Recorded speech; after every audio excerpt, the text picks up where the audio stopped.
जय हिंद फ्रेंड, हिंदी और पैड में आप सभी का स्वागत है। बहुत दिनों के बाद वापस से आपकी क्लास शुरू हो रही है और एक नई ऊर्जा के साथ और कुछ सीख के साथ भी, क्योंकि बहुत सारे लगातार आपने एग्जाम देखे होंगे अभी जो हिंदी से रिलेटेड हुए हैं। मैक्सिमम एग्जाम में प्रीवियस के क्वेश्चन का बहुत इंपॉर्टेंस रहा है। बाकी जो अदर क्वेश्चन आते हैं बहुत ही हाइपोथेटिकल क्वेश्चन, जो कि आप मल्टी सोर्सेज को यूज किए होते हैं और उससे आप कितना कॉन्सेप्ट बिल्ड कर पाते हैं वहाँ से है। लेकिन उनमें भी अगर आपका प्रीवियस का क्वेश्चन गलत हो रहा है या लगातार आप एग्जाम देते देते एक आइडिया हो जा रहा है कि कुछ ऐसे लेखक हैं कुछ विधाओं में जिनसे आप कोई भी उनकी कोई रचना हो, कोई कॉन्सेप्ट हो, उसको नहीं छोड़ सकते। उसी प्रयास के तहत जो है मैंने ये शुरू किया है कि जैसे आलोचना के तौर पे अगर देखें तो आलोचना विधा में कुछ ऐसे आलोचक हैं जो बहुत महत्वपूर्ण है। उनकी कोई ऐसी रचना नहीं है कि जो छोड़ दिया जाता हो। तो मैं उसी समझ के साथ अभी जो क्लास शुरू करूंगी उसी समझ के साथ हम शुरू करेंगे। जैसे हम आलोचक के तौर पे देखें तो हजारी प्रसाद द्विवेदी हैं, रामचंद्र शुक्ल हैं, नंदुलारी वाजपेयी जी हैं, विश्वनाथ त्रिपाठी जी, निर्मला जैन। ये ऐसे लेखक है कि मैंने देखा है कि मल्टीपल टाइम इनके क्वेश्चन कहीं ना कहीं आते हैं। कभी आपको क्रम से लगाना है, कभी उनकी रचनाएं दे दी, कभी आपको उपन्यास निबंध, कुछ भी स्किप नहीं होता। इतने महत्वपूर्ण लेखक हैं।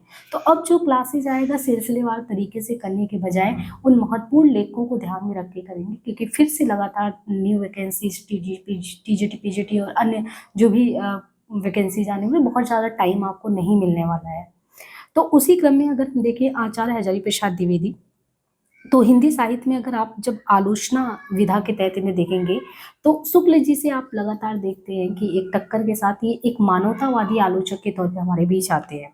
तो सबसे पहले हम सारी चीज़ें इनके बारे में डिटेल जानकारी आपको देंगे, लेकिन सबसे पहले हमारा मूल उद्देश्य ये है कि इनसे रिलेटेड यानी जो भी रचना जो भी रचनाएं जो है द्विवेदी जी की महत्वपूर्ण हो, उनको सबसे पहले आप याद कर लीजिए। इसके बाद हम विस्तार से जो है और चीज़ों पे बात करेंगे। जैसे साहित्य के विशाल कैनवास पे आप देखें तो इनके उपन्यास 4 हैं जो कि बहुत महत्वपूर्ण है, और इन इन उपन्यासों में से आप देखेंगे तो लगातार आपको इनके क्रम जो है एग्जाम में पूछे जाते हैं। बाण भट्ट की आत्मकथा, चारूचंद्र लेख और पुनर्नवा हो गया नामदास का पोथा। क्रम से लगाने क्यों आता है, सन भी आता है, इसलिए क्रम और सन दोनों को ध्यान रखना है। कभी क्या होता है कि हमें बाण भट्ट की आत्मकथा पता तो है इनका है, लेकिन हमें ये नहीं पता होता कि ये 46 में 47 में है। ये चीज क्लियर नहीं होता है। वैसे तो ये 46 में यहाँ पे 47 दिया है। कुछ कुछ रचनाओं का आप देखिए तो सन का बहुत इधर उधर रहता है मामला, लेकिन 46 कई जगहों पे देखने को मिलता है, 47 भी मिला। चारूचंद्र लेख 1963 है और पुनर्नवा 1973 है, और इनके अलावा नामदास का पोथा जो है 76 है। तो हमें सन ध्यान रखना है। सबसे पहले ये देखिए कि हम लोग पढ़ किसको रहे हैं, द्विवेदी जी को पढ़ रहे हैं, और द्विवेदी जी के जो 4 महत्वपूर्ण उपन्यास हैं वो क्रम से आत्मकथा, लेख, पुनर्नवा, पोथा। आप एक चीज देखिए, अगर मान लीजिए आप भूल गए तो आप क्या टेक्निक अपना के इसको याद कर सकते हैं। यहाँ पे देखिए, जैसे आत्मकथा, यहाँ पे देखिए तो आत्मकथा है, यहाँ पे लेख है, यहाँ पे पोथा है। यानी पुनर्नवा का आत्मकथा, उसका लेख और पोथा, तीनों चीजें जो है इन्होंने लिखी है। तो कुल 4 उपन्यास है क्रमशः। अगर आप ये ध्यान रखेंगे तो ये जो है सही रहेगा। इसमें आप देखिए 63 से 73 10 साल का अंतर है, फिर 3 साल का 76 ये है, और 47 या 46 बाण भट्ट की आत्मकथा। निबंध संग्रह के तौर पे 6 निबंध जो हैं ये बहुत महत्वपूर्ण है। और हम ये निबंध कैसे याद कर सकते हैं, क्योंकि निबंध तो समानता आपको याद रह जाएगा, लेकिन उसका क्रम नहीं याद रहेगा, या याद भी रहे तो भूल भी सकता है। अब जैसे निबंध संग्रह इनके 6 हैं, तो हम कैसे याद कर सकते हैं। जैसे मान लीजिए आपके घर कोई पर्व पड़ा हो, पर्व मतलब कि कोई त्योहार हो, तो मान लीजिए आपके घर जो है कोई पर्व पड़ा है। ये हम निमोनिक्स टेक्निक अपना रहे हैं ताकि रचनाएं हमें याद हो। तो मान लीजिए आपके घर कोई पर्व, यानी कौन सा पर्व है, आलोक, आलोक यानी चमक, तो आलोक का पर्व है, मान लीजिए दिवाली है। अब आलोक का पर्व है, खुशी का मौका है, तो आपको एक टास्क दिया जा रहा है कि आलोक के पर्व पे आपको क्या करना है। एक जो है फ्लावर जो है, एक फूल जो है वो, चाहे जैसे एक फ्लावर जो है आपको लाना है, बनाना है। तो मान लीजिए आलोक के पर्व पे आपको बोला गया एक फ्लावर वो करना है, लेकिन वो किस तरीके से, तो मान लीजिए कुटज का है। अब कुटज का है तो आप ये समझ रहे हैं कि कुटज क्या होता है, समझ नहीं आ रहा है, तो उसमें आप क्या लगाएंगे, विचार या तर्क लगाएंगे। ध्यान रखिए, उस कुटच के फ्लावर को बनाने के लिए आप विचार या तर्क लगाएंगे, और जब विचार या तर्क लगाएंगे तो उसमें प्रवाह होगा, विचार में प्रवाह होगा। और जब विचार में प्रवाह हुआ, आपने तर्क लगा दिया, तो आप क्या कर सकते हैं, सबसे पहले कोई भी फ्लावर होता है तो उसमें आप देखते हैं सबसे पहले लता, लता से ही तो फूल बनती है, लता जो है इसी से फूल बनता है। अब इससे जाके तब जो है कोई भी फ्लावर हो इसके बाद ही खिलेगा। तो अब आप देखिए ये 6 के 6 निबंध संग्रह आपको क्रमशः कैसे याद हो रहे हैं, या तो आप क्रम से आगे से याद कर सकते हैं या पीछे से याद करें किसी तरह। तो हम लोग ट्रिक ऐसा याद किए कि सबसे पहले पर्व है, किस चीज का पर्व है, कुटच का है। आप ना इसी तरीके से आप रफली प्रैक्टिस करिए इन रचनाओं को, क्योंकि पता है क्रम वाले क्वेश्चन बहुत गलत होते हैं और आप कितना सन याद रखेंगे। इससे अच्छा कोई चित्र बना के कुछ लिख के इस तरह याद करेंगे तो मुझे लगता है वो ज़्यादा कारगर सिद्ध होगा। तो हम देखिए यहाँ नीचे से चल रहे हैं, हमारे घर एक पर्व है, हमें टास्क दिया गया है कुटच के फूल के लिए। अब हमको क्या करना है, तो उसके लिए प्रवाह होना चाहिए, क्योंकि अभी दिमाग काम नहीं कर रहा है, किसमें, विचार में। तो हमने क्या किया, विचार और तर्क लगाया तो विचार प्रभाव हुआ, और विचार और तर्क लगाने से प्रभाव हुआ। तो फिर हमने क्या किया, कल्पलता, यानी फ्लावर से पहले तो लता होगा ना, तो कल्पलता, और कल्पलता के बाद एकदम ऊपर ही अशोक के फूल। तो ये देखिए नीचे से आपने याद कर लिया कि पर्व है, पर्व में कुटच का टास्क दिया गया, विचारों में प्रवाह हुआ क्योंकि हमने तर्क लगाया, फिर पहले लता, फिर अशोक के फूल, और फिर आप इसका क्रमशः डेट याद रखेंगे। तो कम से कम ये होगा नहीं कि क्रम से लगाने को आएगा तो आपको डेट नहीं क्लियर होगा, तो भी आपके दिमाग में टेक्निक होगा, एक दो बार रफली यूज करके बनाए होंगे तो याद कर सकते हैं। देखिए 1948 में अशोक का फूल है, अशोक के फूल के बाद 1951 में जो है कल्पलता है, और इसके बाद विचार जो है, विचार और तर्क 1954 में है, और इसके बाद 1959 में जो है विचार प्रवाह है। कुटज बहुत प्रसिद्ध है, तो इसका जो बहुत प्रसिद्ध है तो उसका डेट एग्जैक्ट याद रखिए, जैसे अशोक के फूल तो इसका डेट आपको याद होना चाहिए। कुटज कई बार पूछा जाता है तो 1964 कुटज का आप ध्यान रखिए। इनके अलावा जो है आलोक पर्व, तो 1972 में आलोक पर्व। इस तरह आपको इनके कितने 6 निबंध संग्रह जो है याद हो गए, 6 निबंध संग्रह हो गए। 4 आपने उपन्यास देख लिया, और उपन्यास में हमने कैसे देखा कि उपन्यास कैसे इनका इम्पोर्टेंट है।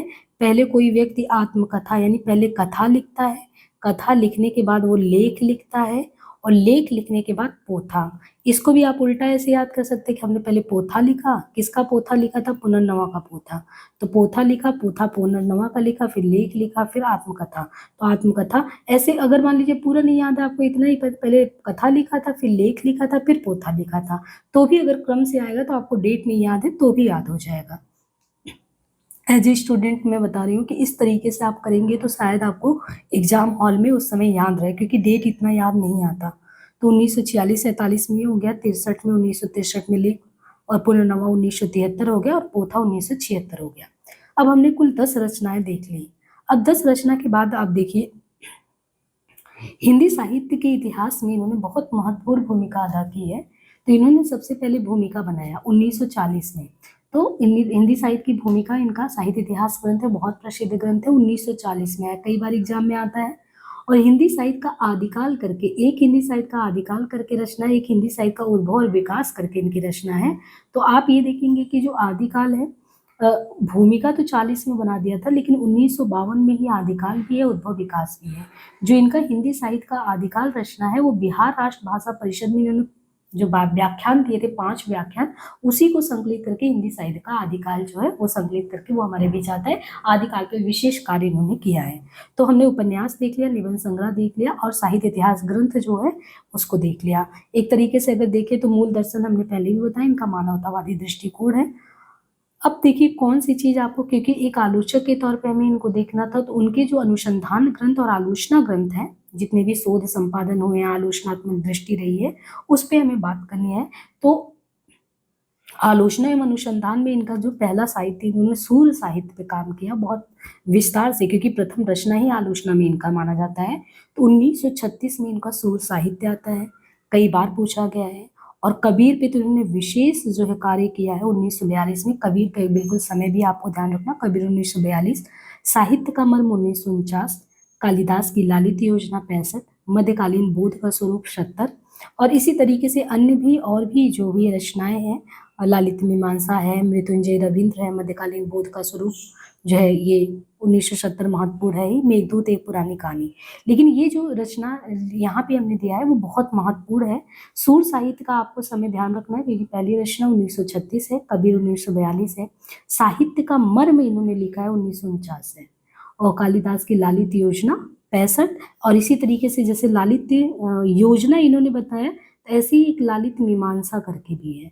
ये भी कई बार एग्जाम में पूछा गया। तो योजना और मीमांसा दोनों ही चीजें हैं, बस अंतर ये है ना कि जो मीमांसा है वो 1962 में है। 1962 में ये 1962 में इनका लालित मीमांसा है, और जो लालित योजना करके है, योजना इनका 1965 में है।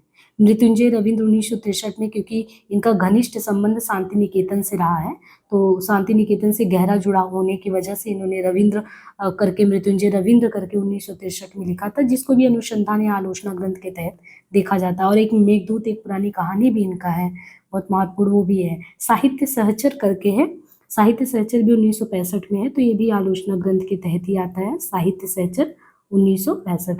ये सभी इनके आलोचना ग्रंथ है। और कई बार आप जब शुक्ल जी के, नंदुलाल बाजपेयी और द्विवेदी जी, निर्मला वर्मा, इन सबकी रचनाओं को देखते हैं तो उसमें कंफ्यूजन आपको हो जाता है कि एक आलोचक के तौर पे कौन सी रचनाएं जो है द्विवेदी जी की। तो करीबन 10 रचनाएं, सूर साहित्य, कबीर, नाथ संप्रदाय, साहित्य का मर्म, लालित मीमांसा, साहित्य सहचर, कालिदास की लालित योजना, मृत्युंजय रविंद्र, मध्यकालीन बोध का स्वरूप, मेघदूत एक पुरानी कहानी, ये सभी इनकी रचनाएं हैं। इसी तरह धर्म और संस्कृति के क्षेत्र में देखें तो उन्होंने धर्म और संस्कृति के क्षेत्र में भी रचना रचना किया हुआ है। इसमें 1952 में इन्होंने प्राचीन भारत के कलात्मक विनोद करके है, और जैसे एक मध्यकालीन बोध का स्वरूप है, तो इसको हम लोग आलोचना के क्षेत्र में देखते हैं। बिल्कुल उसी तरीके से इन्होंने मध्यकालीन धर्म साधना करके भी लिखा हुआ है ना। ये थोड़ा सा मध्यकालीन धर्म साधना, तो धर्म के क्षेत्र में इन्होंने साधना पे भी काम किया है। 3 ऐसी रचनाएं हैं। मध्यकालीन धर्म साधना जो है 1952 में है, और इसको अगर देखें तो ये रचना धर्म संस्कृति विषयक रचना में है। ऐसी जगह धर्म साधना, ऐसे ही है सहज साधना, तो दोनों ही है, धर्म साधना भी है, सहज साधना भी है। सहज साधना भी 1963 में है। तो 3 रचनाएं हैं। एक हमने देखा प्राचीन भारत के कलात्मक विनोद, और दूसरा जो है ये हो गया मध्यकालीन धर्म साधना और सहज साधना। इनके अलावा अनुवाद में जो इनकी रचनाएं हैं, तो इन्होंने लाल कनेर, एक तो यहाँ पे आप देखिए कि लाल कनेर 1956 में, और मेरा बचपन, दो बहनें, तो मेरा बचपन करके और एक दो बहनें करके, ये 3 इन्होंने अनुवाद किए हैं ग्रंथ। बाकी संपादित ग्रंथ में जैसे नाथ साहित्य पे, जैसे कबीर जी पे इन्होंने विशेष कार्य किया। आप देखते हैं शुक्ल जी तो सिद्धनाथ और जैन साहित्य को तो सांप्रदायिक कह के एक तरीके से निष्कासित कर देते हैं, लेकिन ये बहुत विशेष तौर पे कबीर जी पे काम करते हैं। नाथ सिद्धों की वाणियों पे, नाथ साहित्य पे भी काम करते हैं, इसलिए नाथ सिद्धों की वाणियों की जो है रचना जो है संपादित ग्रंथ में 1957 में है। संक्षिप्त तौर पे पृथ्वीराज रासो पे किया गया है। विश्व भारती जो है प्रकाशन शांति निकेतन से संपादित संदेश रासक 10 रूपक, ये सभी भी है। और बाकी संस्मरण ग्रंथ पे सिख गुरुओं पे काम किया है, महापुरुषों के उस पे किया हुआ है। तो ये कुछ चीजें, लेकिन जो महत्वपूर्ण रचनाएं थी वो मेरी समझ से जो है आप यहाँ पे देख पा रहे हैं। हिंदी साहित्य की भूमिका विशेष कार्य, नाथ संप्रदाय पे 1950 पे, भारतीय वांग में मध्यकालीन धर्म साधना पे काम करना, ये इनका रहा है। अब थोड़ा सा इनके बारे में आपको बता देते हैं, क्योंकि रचनाओं से संबंधित आपको बता दिए, तो एक आलोचक के तौर पे आपको क्या चीज इनके बारे में जानना चाहिए। तो एक तो सबसे पहली बात है कि इनका जन्म जो है 19 अगस्त 1907 को, और यहाँ पे कहाँ होता है, 19 अगस्त 1907, आरत दुबे, छपरा गांव बलिया। लेकिन इनकी कर्म भूमि जो है वो कहाँ है, कर्म भूमि वाराणसी रही है। निधन 19 मई 1979 को। साहित्य इतिहासकार, आलोचक, चिंतक, उपन्यासकार, निबंधकार के तौर पर रहे हैं। इनके बारे में थोड़ी सी आपको ये जानकारी होनी चाहिए कि हजारी प्रसाद द्विवेदी जी जो है किस परंपरा के तहत आते हैं। तो आलोचक के तौर पर ये शुक्ल परंपरा के तहत ही आते हैं, लेकिन ये जो है विशेष तौर पे अगर देखें तो मानवतावादी दृष्टिकोण वाले आलोचक रहे हैं। तो कार्य भी इन्होंने किया तो ऐतिहासिक और सांस्कृतिक क्षेत्र में ज़्यादा किया है। ऐतिहासिक पद्धति का श्रेष्ठ निदर्शन आप चारों उपन्यास में इनके देखेंगे तो उसमें, और विशेष तौर पे तो नाथ संप्रदाय पर 1950 में, या धर्म के क्षेत्र में मध्यकालीन धर्म साधना पे इन्होंने काम किया है। इनका ये है कि शांति निकेतन इनके प्रेरणा का केंद्र क्यों रहता है, मतलब ये चीज कहा गया है कि क्योंकि इनका ज़्यादातर समय अगर देखें तो 1930 से लेके 1950 तक, मतलब 1930 से लेके 50 तक जो है, क्योंकि ये शांति निकेतन से जुड़े रहे हैं, तो गहरा जुड़ाव है। और वहाँ पे भी आप देखिए टैगोर जी हैं, चिति मोहन सेन है, बनारसी दास चतुर्वेदी, विदुशेखर भट्टाचार्य, ये जो थे इनके सन्निकट थे शांति निकेतन में। तो कहते हैं कि जो रचनात्मक विकास को पनपने में अच्छा अवसर मिला, जैसे हम लोग कबीर जी को कहते हैं कि कबीर जी जो है अगर देखें तो नाथ संप्रदाय से क्यों जुड़े हैं, तो जिसके मतलब सानिध्य में आप बहुत ही साथ में रहे हो तो उसका प्रभाव होता है। तो वैसे कभी भी आए कि आचार्य प्रसाद द्विवेदी का शांति निकेतन से जुड़ा होने की वजह से क्या उन पे कुछ प्रभाव दिखता है। और फिर आपको हम बताते हुए थे कि यहाँ की मृत्युंजय रविंद्र करके इन्होंने जो है आलोचना की, उसमें मृत्युंजय रविंद्र करके लिखा था। शांति निकेतन के जो उत्सव पर्व सब उसमें सब चीजें थी। इनके बारे में विशेष तौर पे हमें देखना है कि सूरदास जी पे बहुत विस्तार से कार्य किया है हजारी प्रसाद जी। तो कभी भी आप किसी इंटरव्यू में या कहीं पे भी जाएं तो किस पे इन्होंने बहुत विस्तार से बहुत गहराई से काम किया है, तो उसमें आते हैं सूर साहित्य, जो इनकी रचना है स्वर्गीय प्रेम की स्थापना करने वाले तो सूर साहित्य रहे हैं। तो 1936 में इन्होंने आलोचना के तौर पे अपना पहला ग्रंथ भी लिखा है। हजारी प्रसाद द्विवेदी जी की पहली कृति भी है और भारतीय साहित्य के सर्वाधिक महत्वपूर्ण रत्न के तौर पे इनको स्थापित भी करते हैं। अब जैसे ये है कि भारतीय साहित्य के महत्वपूर्ण रत्न में जैसे ये राधा की नवीन व्याख्या, हम लोग कई रचनाओं को पढ़ते हैं ना कि जो कृष्ण साहित्य को केंद्र में रख के लिखा गया और राधा को अलग अलग रूपों में व्याख्यायित किया गया है। तो राधा की नवीन व्याख्या इन्होंने सूर की राधा को मात्र विलासनी युक्त नहीं समझा है। तो कभी भी कोई स्टेटमेंट बेस्ड क्वेश्चन आता है कि जो हजारी प्रसाद द्विवेदी जी हैं उनकी राधा का मानना कैसा है, उनका विचार, तो विलासनी वासना युक्त नहीं मानते, राधा का प्रेम वासना से रहित मानते हैं। और ये आलोचनात्मक ग्रंथ कम भावात्मक रचना इनकी ज्यादा लगती है सूर साहित्य। तो क्योंकि बहुत विशेष है, पहली रचना है, तो हमें थोड़ा बहुत जानकारी इस चीज के बारे में होना चाहिए। बाकी शुक्ल जी से अगर देखें तो मतभेद को लेके बहुत ज़्यादा है ये रहता है। जैसे वैचारिक महासंग्राम में भक्ति आंदोलन के उदय को लेके, भक्ति आंदोलन भारतीय चिंतन धारा का सहज स्वाभाविक विकास के तौर पे है, ये तर्क द्विवेदी जी देते हैं। तो मूल तर्क में अगर आप देखें, ये इस्लाम के आक्रमण से परास्त एक हतदर्प राष्ट्र की प्रक्रिया का परिणाम था, ये तर्क शुक्ल जी देते हैं। तो शुक्ल जी से इनका क्या चीज़ है, ये स्वाभाविक विकास मानते हैं कि अगर इस्लाम नहीं आया होता तो भी साहित्य का 12 आना वैसा ही होता। तो ये चीज़ें कुछ इस तरीके से लेके चली गई। बाकी हमने ये बताया था कि पटना के तत्वदान में जो आदिकाल वाला था 1952, तो उसी को संकलित करके जो है हमारे बीच आदिकाल करके इन्हीं साइड का आदिकाल इनकी रचना जो है आता है। बाकी इन्होंने मूल्यांकन तुलसीदास, प्रेमचंद, इन सभी का जो भी किया, चिन्मुखी मानवता का अन्वेषक के जैसे सूर तुलसी सभी का किया है। और इन्होंने कबीर जी को किस तरीके से उनका पुनर्मूल्यांकन किया, व्याख्यायित किया है। उनकी वाणियों में कहते हैं केवल उपदेश नहीं बल्कि गहरे आध्यात्मिक रस का आस्वाद है ना। और हिंदी में ऐसा व्यंग लेखक पैदा नहीं हुआ, तो व्यंग की अद्वितीय शक्ति और वाणी का डिक्टेटर भी एक तरीके से उनको कहा, क्योंकि सिद्धनाथ एवं जैनों की कृतियों को शुक्ल जी सांप्रदायिक काव्य कहते हैं, तो सहृदयता का संस्पर्श ये देते हैं। और बच्चन जी हजारी प्रसाद द्विवेदी को कहते हैं कि विचारों के समीक्षक। तो जैसे बच्चन जी जैसे विचारों का देखिए, यानी जो विचारों का समीक्षक है वो कौन है, ये किसने कहा, हजारी प्रसाद द्विवेदी को। तो ये कहें विचारों का समीक्षक बच्चन सिंह ने कहा हजारी प्रसाद द्विवेदी को। गणपति चंद्र गुप्त तो इतना ये कहते हैं कि द्विवेदी जी जो है एक ऐसे पहले व्यक्ति हैं कि जो जितनी शुक्ल जी ने धारणाओं और स्थापनाओं को सबके सामने रखा, उसको सबल प्रमाणों से अगर तर्कहीन किसी ने किया है तो वो दमखम रखते हैं, कौन, सिर्फ और सिर्फ हजारी प्रसाद द्विवेदी जी। बाकी आप देखिए कि रामानंद को आकाश धर्मा गुरु कहते हैं। रसिकों का हृदय किसे कहते हैं, ये रसिकों का हृदय क्या है, तो इनके द्वारा कहते हैं बिहारी सस्सई। बिहारी सस्सई को अगर आप देखेंगे तो रसिकों का हृदय। यहाँ तक कि निर्गुण ज्ञान मार्ग, जो ज्ञान मार्ग की शाखा, उसको निर्गुण भक्ति साहित्य कहते हैं। और इतना ही नहीं, काशी नागरिक प्रचारी सभा जो है हिंदी के क्षेत्र में बहुत विशेष काम करने वाली सभा, तो 1952 से लेकर 1953 तक वहाँ पे, और फिर 1955 में भारत सरकार द्वारा जो राजभाषा आयोग उसके सदस्य भी रहे हैं। तो कुल मिला के आप ये देखो कि एक आलोचक के तौर पे हमें जितनी चीज़ें जाननी चाहिए थी हजारी प्रसाद द्विवेदी जी के बारे में, वो हमने देख लिया है। इसी क्रम में नेक्स्ट जो हमारा रहेगा ऐसे ही शुक्ल जी का, फिर नामोर जी का, निर्मला वर्मा और जो है निर्मला वर्मा नहीं, वो सॉरी जो निर्मला जैन एक आलोचक के तौर पे, विश्वनाथ त्रिपाठी, इनको हम क्रम से लाएंगे। और बाकी जो भी प्रक्रिया रहे अपना बताते रहे। सेम चीज़ उपन्यास, कहानी और कोई भी राइटर की कितनी रचनाएं हम किस तरीके से याद कर सकते हैं, तो कुछ हमारे क्लासेज अब इस तरीके से रहेंगे। नेट के हमने बहुत सारे क्लासेज करा दिए हैं, लेकिन इस तरीके से क्लास मुझे लगता है कि बहुत ज़्यादा इम्पॉर्टेंट है। ये थोड़ा कॉन्सेप्चुअल क्लास था जिसमें एक व्यक्ति के बारे में आपको बहुत सारी चीज़ें जानकारी मिल गई। धन्यवाद।